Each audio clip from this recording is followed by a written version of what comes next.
So here comes the first financial performance metric. It's called return on sales, and it's probably the most widely used profit-driven financial performance metric. Now, the next slides, the next presentations all look very similar. The first thing we need to actually tell you is what kind of question is answered by this particular performance metric.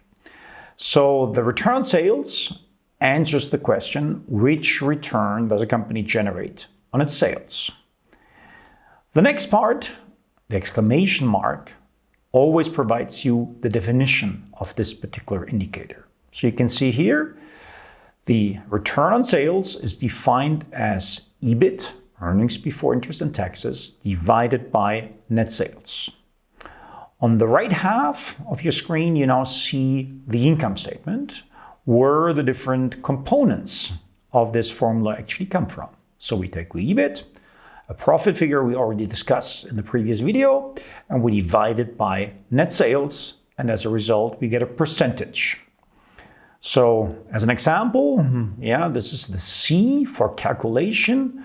Let's assume that we have an EBIT of 10 and we have net sales of 200. The result would be that the return on sales is actually 5%. S stands for similar metrics. As always, we have different names for the same thing. So the return on sales is also called operating margin or EBIT margin in the real world. Exactly the same thing, just different terms. Finally, M. M stands for management. So what is the management purpose of actually applying a return on sales figure for measuring the financial performance?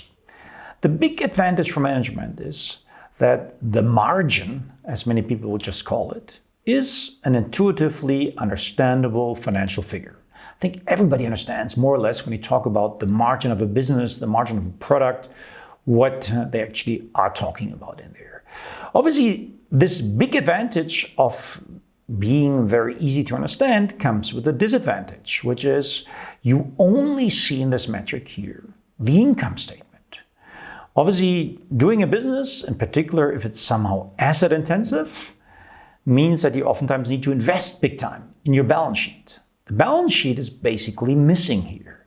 Some part of the balance sheet is showing up via the depreciation, which is contained in the income statement. However, the question of how much money you did invest overall is not really showing up here in this particular metric. That's the reason why the logical next step has to be that we now take a wider view in the next metric, in the next video, and try to incorporate all the assets you need to run your business.